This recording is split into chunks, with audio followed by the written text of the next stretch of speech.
Começa agora o programa Economia Solidária no Ar. Uma coprodução do Nume Ecosol com a Rádio UFSCar. Um programa de bate-papo que leva a você informações sobre economia solidária na teoria e na prática. Alô, ouvintes da Rádio UFSCar 95.3. Vocês estão ouvindo o programa Economia Solidária no Ar. Eu sou o Renan Soares e hoje a gente vai ter um papo super especial sobre agroecologia e segurança alimentar e nutricional. Para ter essa conversa, estão aqui no estúdio comigo a Ana Carolina Santana da Silva, mestranda do Programa de Ciência, Tecnologia e Sociedade daqui da UFSCar e técnica do NUME, professora Maria Lúcia Teixeira Machado, do Departamento de Enfermagem e também membro do NUME, Núcleo Multidisciplinar Integrado de Estudos, Formação e Intervenção em Economia Solidária da UFSCar. Tudo bem, pessoal? Oiê, tudo bem, gente? Maravilha! Pessoal, primeira pergunta. O que é agroecologia e o que é segurança alimentar e nutricional? Vocês poderiam explicar para a gente? Claro, Renan, a agroecologia, ela às vezes é mais fácil explicar o que não é agroecologia, né? Eu sei que é meio decepcionante para a galera ouvir isso de cara, mas é que, principalmente para mim, que estou tão imersa nesse universo, é complicado a gente definir, né? Mas a agroecologia, ela surge, talvez ficar mais claro para a gente entender o que ela surge como um modelo alternativo de agricultura, né? Então, a agricultura que a gente chama muito baseada no agronegócio, ela vem lá da Revolução Verde, na década de 60, 70, impondo um modelo que é altamente destrutivo para a natureza, né? Então, aquela questão da monocultura, desse mar de cana que a gente está aqui, né, nessa nossa região, explorando os recursos naturais de forma desestruturante, sem olhar para também o homem, onde que ele está inserido no meio ambiente, né? Dessa relação que a agricultura tem com o ser humano, que ela é muito mais do que simplesmente plantar alguma coisa, né? Tem todo um histórico que a agroecologia se dispõe a discutir, que é para além da agricultura convencional. Muito bom. E o que tem de especial essa questão da produção agroecológica? Então, como eu falei, a gente coloca a agroecologia, ela olha muito para o ser humano também, né? Então, a gente, quando pensa na agricultura, para a gente é um senso comum de pensar naquele pedaço de terra, a sementinha e simplesmente você coloca lá. A agroecologia, ela vai olhar todas as relações que está envolvida nesse plantar, né, nas relações históricas, de onde vieram aquelas sementes, qual que é a relação do homem com aquela semente, aquele alimento, o que vai se tornar, né? Então, são outras questões que a produção agroecológica trabalha. Quando a gente pensa também no planejamento, a gente olha para o papel da mulher, para o jovem, né? Então, ela expande a questão técnica do cultivar, né? São outros elementos que também estão inseridos, principalmente pela questão social, né? A produção orgânica, por exemplo, ela também pensa no ambiente, mas a agroecologia, ela se propõe a discutir também como que o movimento social ele está inserido, né? Então, essa lógica, né, de produção que a Revolução Verde impõe, né, para o Brasil, né, principalmente com a tecnologia importada, ela não se preocupa em olhar a mulher, o jovem, o idoso, quais são as relações que tem, né? Ela simplesmente impõe esse modelo para ser rentável financeiramente a alguns grupos. Nesse sentido, ela acaba sendo mais inclusiva no seu meio de produção? Sim, com certeza. Ah, muito bom. E, Maria Lúcia, e a segurança alimentar ou nutricional? O que vem a ser isso daí? Então, Renan, antes até de entrar no conceito mais especificamente, né, assim, do que é, de fato, segurança alimentar e nutricional, a gente tem alguns temas que conversam entre si, né? Então, a gente pode pensar na relação da própria agroecologia com a segurança alimentar e nutricional, com a saúde, com a qualidade de vida, o bem viver, a cidadania, ou mesmo com outros aspectos que têm relação com a vida de qualquer ser humano, cidadão, enfim, seja nessa sociedade ou em outras, que são os aspectos relacionados à educação, aos direitos que cada um de nós tem, ou pelo menos deveria ter, né, ao viver em sociedade. E se a gente pensar, então, na produção agroecológica, na agroecologia, a gente lembraria que, além de todos esses aspectos, né, que já foram mencionados pela Catu, historicamente, né, e do fim a que se propõe essa produção, que hoje, de certa maneira, está um pouco mais acessível, mas ainda assim não tão acessível quanto a gente gostaria, né, a todas as pessoas, por mais que tenhamos políticas públicas que lidem com isso, é uma produção que proporciona alimentos que são mais saudáveis, mais nutritivos, né? E com isso a gente já começa a fazer a relação com a saúde em especial. Saúde, pensando num conceito mais amplo de saúde, né? O que a gente chama de conceito ampliado. E aí a gente pode fazer relação, sim, com a segurança alimentar e nutricional, que ela, de certa maneira, envolve todo o processo, desde a produção, que se for, então, agroecológica, tanto melhor, até o consumo, né? Então, a gente está tratando de um direito, né, que todos têm a vir a consumir um alimento saudável sem que isso prejudique o acesso a outras necessidades básicas importantes, né, para todos os seres humanos. E com isso a gente precisa olhar para esse processo como um todo, né? E aí a gente vai envolver, inclusive, além da produção, o próprio transporte, o armazenamento, todos os aspectos que dizem respeito a se pensar que aquele alimento chegue de uma maneira segura, saudável, por isso a gente está falando de segurança, né? À mesa do consumidor, né? Que ele possa ter acesso, para isso ele precisa também ter renda, né? Ter a disponibilidade do alimento, aí a gente envolve também a questão da diversidade cultural, né? Do quanto cada região, que relação que cada região estabelece com o alimento, já que o alimento é extremamente simbólico, né? Nas relações sociais, ele faz parte, né? Das relações que as pessoas estabelecem em família, na escola, nos grupos sociais, nas comemorações, em todas as relações que ele desenvolve ao longo da vida, desde a infância até o envelhecimento.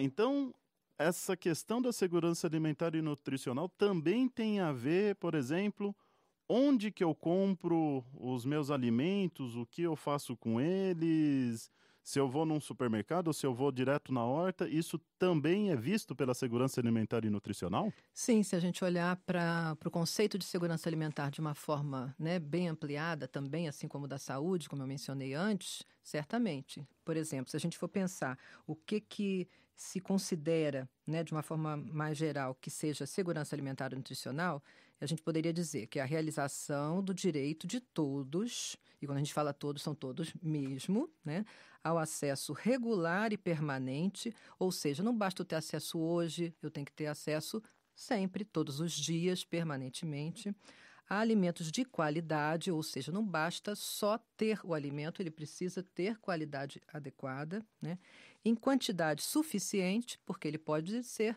em quantidade que não atenda às necessidades nutricionais daquele dia, isso também não seria segurança alimentar, sem comprometer a satisfação de outras necessidades essenciais, ou seja, não adianta eu ter recurso financeiro, né, ter grana para comprar o alimento, mas deixar de ter o dinheiro para, por exemplo, pagar o transporte para o meu trabalho, né, que vai me gerar, talvez, a renda que vai me permitir comprar mais alimentos.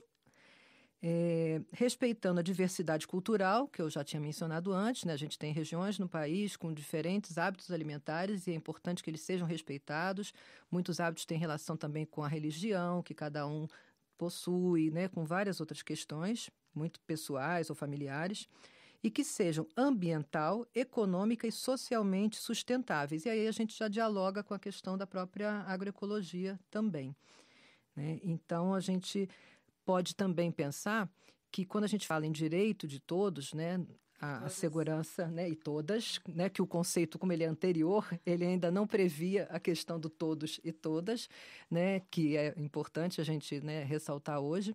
Ele tem relação também com o direito que a gente chama de direito humano à alimentação adequada, que foi um dos direitos que demorou a ser concretizado, né, na Constituição brasileira, mas que é hoje, né, reconhecido como um dos direitos humanos que a gente tem e que é um outro conceito próximo, de certa maneira, ao de segurança alimentar, mas que fala da obrigatoriedade do Estado de prover, de proteger, de promover, né, o direito, de fato, à alimentação adequada. E quando a gente fala de prover, a gente está falando também, né, da produção agroecológica, do acesso à renda para que se possa adquirir alimentos, sim, em quantidade e qualidade, né, suficientes e alimentos saudáveis.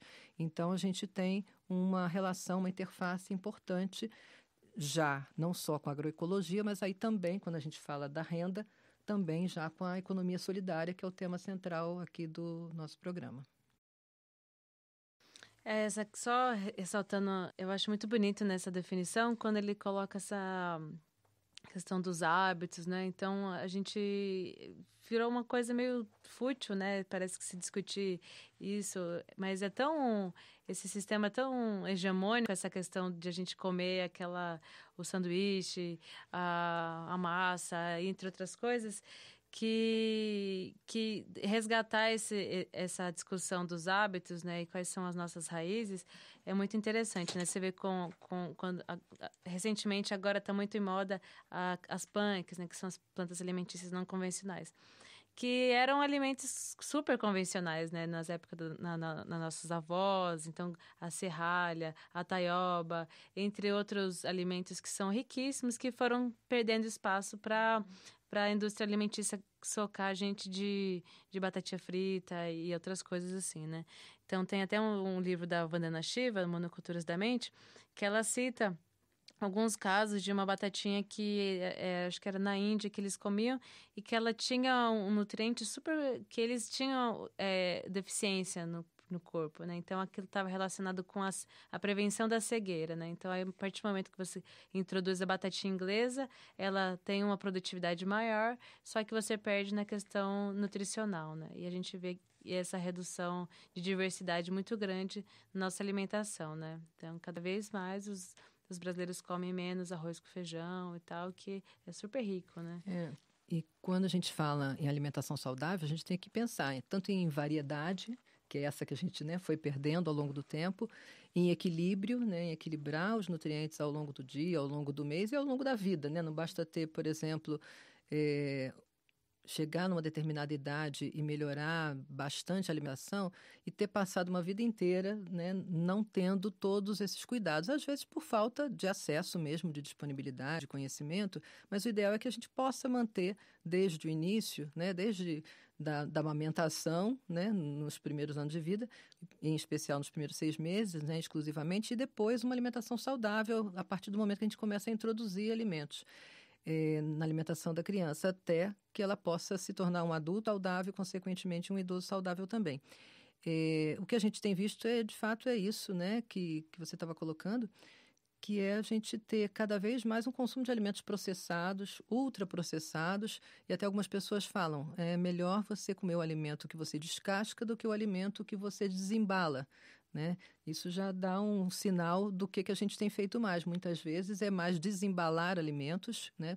Logo alimentos industrializados, que passaram já por processamento, do que alimentos naturais que você apenas descasca ou nem descasca e come com a casca, sim, inclusive. E até muitos agricultores mesmo que têm uma insegurança alimentar, né, super alta, porque está ali rodeado de um mar de cana e aquela horta que era ao redor da casa, que tinha aquele alimento fresco, ela perde espaço porque o avião passa jogando veneno, né? Porque até esse próprio hábito de se alimentar do alto consumo ali, ele está sendo perdido.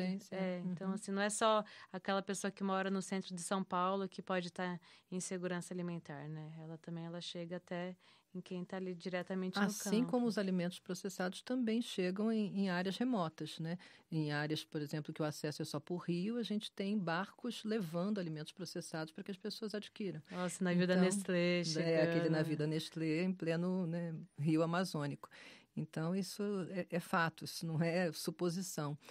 E por isso que o próprio Ministério da Saúde, já há alguns anos, nos últimos anos, vem trabalhando a questão da comida de verdade, né? De que a gente deva comer comida que seja, de fato, comida, né? E que se retome, o que tem acontecido em algumas famílias, em alguns locais, o hábito de cozinhar, né? De cozinhar em família, de preparar seu próprio alimento, de levar seu próprio alimento para o local de trabalho, lógico que também em segurança, né? Com a conservação adequada, mas que cada um, né, na sua realidade, no seu espaço de trabalho, nas suas características, enfim, na região em que mora, que possa pensar como que essa alimentação pode ser mais segura, mais saudável, sempre, né, preferivelmente. Será todo momento? Não, né? Até porque a gente também, né, tem das direito. escorregada, né? Isso também faz parte, porque a alimentação precisa ser prazerosa. A gente também tem que ter direito a comer aquele alimento que às vezes não é o mais saudável, mas que também não precisa ser todos os dias, né? Ainda não Dessa temos maneira. a produção de cerveja, né, em escala, né, suficiente para ser acessível, né? Dependemos da Ambev, mas um dia a gente vai chegar lá. Muito bom. Este locutor vai pensar nesse assunto. Bom, muito bom. Vamos fazer uma pausinha. O locutor se entregando aqui. Vamos fazer uma pausa para nosso momento musical.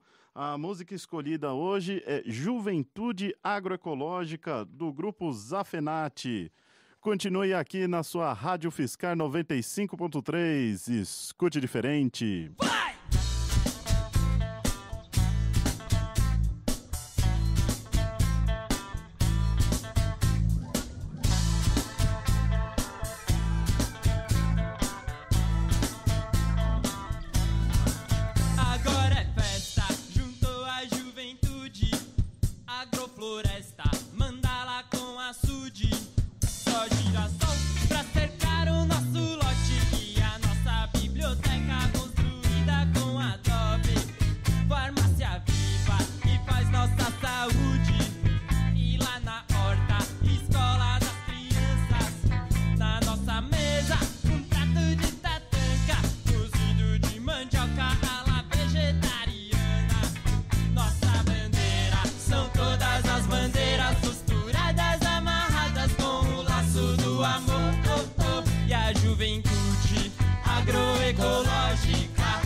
Quilombolas, lá na floresta, a universidade, estudar ecovilas pra fundar nossa cidade, e os opressores mandar pra composteira.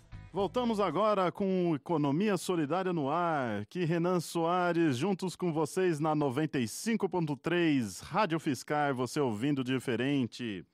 Bom, a gente estava conversando aqui no intervalo e vocês citaram o Josué de Castro. Quem foi Josué de Castro e qual que é a importância dele nesse debate de segurança alimentar e nutricional, agroecologia? Vocês podem explicar um pouquinho para a gente? Então, Renan, acho que podemos fazer um diálogo aqui, né? José de Castro, a minha primeira imagem que vem em relação, né, com a história dele, enfim, do período ainda da graduação, né? A minha formação foi em nutrição e foi no Instituto de Nutrição Josué de Castro, né? Ele leva esse nome, o instituto que eu me graduei na década de 80 e vinculado à Universidade Federal do Rio de Janeiro. Então, tem uma relação, né, que já existe desde aquele período. Lógico que antes de entrar no curso de nutrição eu ainda não conhecia, até porque o falecimento dele tinha sido, né, na década anterior ao ingresso na instituição.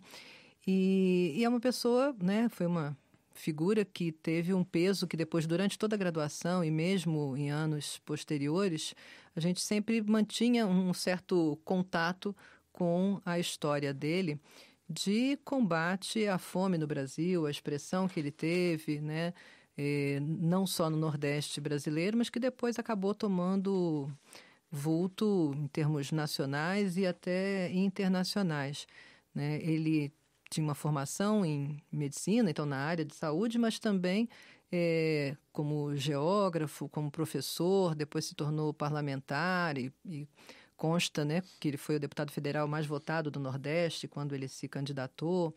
Então, ele teve uma repercussão porque ele escreveu vários livros, e o livro que já desde aquela época a gente, né, sempre mencionava e tinha, né, como referência, né, era o Geografia da Fome, entre outros livros dele. Depois teve também o Geopolítica da Fome. Então, ele sempre escreveu muito sobre isso. E mesmo quando a gente, por exemplo, observa em vídeos que falam da história da saúde no Brasil e que mencionam personalidades que foram importantes, né, para a saúde pública, o nome de Josué de Castro, por exemplo, é referido como tendo tido um papel, né, essencial, né, junto, logicamente, que com outras pessoas, né, das décadas em que ele, né, trabalhou e atuou, mas que, de alguma forma, lidaram com essa questão que antes, de certa maneira, ficava um pouco mais camuflada, não evidente, mas o quanto que a fome assolava, né, o país. E não se quer dizer que hoje não exista, né, mais fome nesse território, mas eu lembro que quando eu fui fazer o curso de nutrição, a escolha da formação profissional foi pela fome. E a gente discutia muito mais a fome do que hoje, por exemplo, que a gente acaba discutindo mais a obesidade, sobrepeso, outros problemas nutricionais. Então, os dados naquela época ainda eram muito alarmantes. E ele era, assim como outros, né, pesquisadores que foram surgindo depois, o Malaquias Batista também, do Nordeste brasileiro, né, e outros pesquisadores, depois Carlos Monteiro em São Paulo, enfim, que puderam trabalhar, né, com essa questão e ressaltando que esse era um problema que deveria ser tratado com todo o empenho na relação que existia entre o desenvolvimento econômico que o país pudesse ter e, consequentemente, esses indicadores de fome, de miséria, que precisavam ser revertidos para que não tivéssemos gerações e gerações sofrendo por essa razão, e que tinha que haver um compromisso, né, dos brasileiros, né, no caso dos acadêmicos, dos políticos, para resolver esse problema de uma vez por todas. Eu acho que só ressaltar que para a gente é meio impensável a gente dissociar a questão da fome com a questão social, né? Mas ele que fez essa problematização, né? Então, o que era dado como um fenômeno natural, né? Ele discute e coloca que é um fenômeno artificial, né? Causado pelas desigualdades sociais. Eu acho que o José de Castro ele é muito importante nessa discussão da segurança alimentar e nutricional, né, e por consequência na agroecologia, de mostrar a universidade um cientista engajado, né, ele está ali a favor do povo, né, então a gente no NUME trabalha muito com essa discussão, né, de quanto que a universidade ela serve a quem, né, e o José foi um exemplo de um cientista que trabalhou de forma que pudesse favorecer não só a si mesmo, né? Então, é importante a gente entender esse papel que a gente tem dentro da universidade, né? E ele faz isso muito antes até as questões ambientais foram retomadas na década de 60, né? Então, ele já, em 1940, ele já estava fazendo essa discussão, né? Então, ele foi pioneiro, né, no sentido de problematizar as questões sociais, né, e ambientais também. E aí a gente consegue enxergar um pouco agora, assim, como que o Brasil é uma peça-chave, né, e como que ele vai se tornando, qual que é o seu papel, né, na questão da globalização, né, que a gente não pode esquecer disso, que a gente trabalha com o local, mas o Brasil, ele tem um papel aí, né, nesse cenário mundial, né, então a gente... Tanto que ele chegou a alcançar um cargo de expressão na FAO, né, enquanto organismo internacional, que é o braço da ONU, né? ONU, que discute... A alimentação. Que não serve muita coisa, assim, né? Mas não deixa de ser um reconhecimento de um brasileiro, sim, nesse papel, naquele período, pelo que ele representou. E internamente, o que ele teve como resposta foi os direitos políticos dele cassados e ter sido exilado, né? Ter ficado fora do país por um tempo em função de tudo que ele, de alguma forma, colocava em discussão, né? Sim, acho que a recomendação é leiam José de Castro, é lindo. Eu acho que ele consegue dançar assim, muito bem entre o técnico e a poesia. Então, ele escreve lindamente. Acho que é livro obrigatório, leitura obrigatória para a FUVEST. Muito bom. E vocês poderiam dar um panorama de como tem sido o trabalho, então, da universidade, do NUME em especial, com esses temas? Se a gente pensar que a universidade já, não só agora, mas tem tido nos últimos anos, né, isso tem sido incorporado, pelo menos no NUME, né, como um compromisso social, né, sendo um papel importante da universidade, não basta ter, né, uma produção acadêmica divulgada, né, estar nos melhores rankings e tal, mas a gente precisa também, né, demonstrar na prática, e não só no discurso, o compromisso com a sociedade, né? E, especificamente, o NUME tem feito isso desde quando ainda era, né, incubadora, e permanece nessa direção, né, enquanto uma ação central.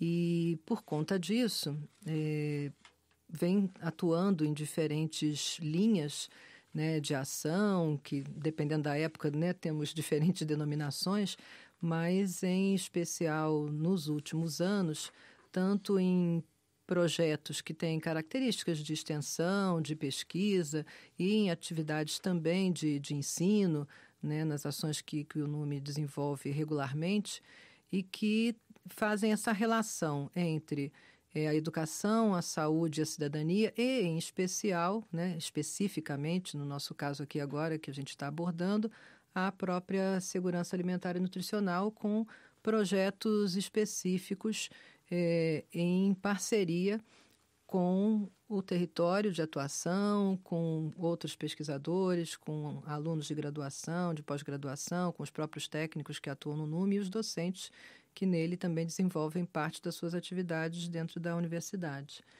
E aí, especificamente, acho que, né, Catu pode... Sim. Então, né, a gente tentando priorizar, né, esse tripé universitário, né, então, como a Maria Lúcia falou, a gente tenta produzir também, né, menos do que a gente gostaria, né, nas nossas pesquisas e tal, mas essas intervenções a gente preza muito, né, então quem me conhece, a gente está vendendo cesta do Santa Helena, ou está vendendo catálogo da vendedora Jequiti Agroecológica Ecosol. Mas é porque a gente entende como que também é difícil, né? A Ana Lúcia sempre fala, é ingrata a vida do consumidor também, né? Do consumidor responsável, né? Então, a gente tem o prazer de ter esse experimento, né? Da universidade buscando formas de colocar de forma mais acessível, né? Para a comunidade acadêmica e não acadêmica também, os produtos da agroecologia e da economia solidária, né? Então, os projetos tentam trilhar esse caminho, que é o caminho das pedras mesmo, né? Para a gente pensar em uma forma viável de acessar esses, tanto para o produtor quanto para o consumidor, né? Então, aí a gente tem as hortas comunitárias, temos as feiras, né? O CSA, que a Dina vai falar um pouco mais depois, né, as parcerias com Veracidade, que é na Vila Prado. Em breve a gente vai ter também o pessoal do Capão oferecendo os produtos aí no palquinho, né, nas quartas-feiras. Então, a ideia é tentar propiciar vários momentos que não seja somente de venda e compra e venda, né, mas que tenha uma interação, que a gente possa ter um momento de educação também, né, com os consumidores, né? Então, entender o que é esse produto, por que o tomate não é tão lindão, por que aquela embalagem ainda não está perfeita, né? Então, é uma coisa que a gente precisa desconstruir também, né, com a população. Muito bem, gente. Muito obrigado. Agradeço muito a participação de vocês. Como a Catu já falou, a gente vai continuar com esse assunto no nosso próximo programa. E se você perdeu os programas do Economia Solidária no Ar, Entre em www.radio.fiscar.br e dá uma olhada lá que você vai conseguir ouvir os programas anteriores. E é isso aí. Fiquem ligados na nossa programação com outras conversas e temas da economia solidária. Saberá como pode colaborar para práticas econômicas mais solidárias e humanas. E se você se interessou e quer saber mais sobre a gente, entre em contato pelo e-mail numeecosol@fiscar.br. Procure a gente no Facebook, Nume Ecosol UFSCar. Lembrando, Nume, N-U-M-I. Agradecemos a você, ouvinte, que nos acompanhou até aqui. E continue aqui na sua diferentona Rádio Fiscar 95.3. Eu fico por aqui. Até a próxima, gente. Tchau, tchau. Economia solidária. Uma outra economia acontece.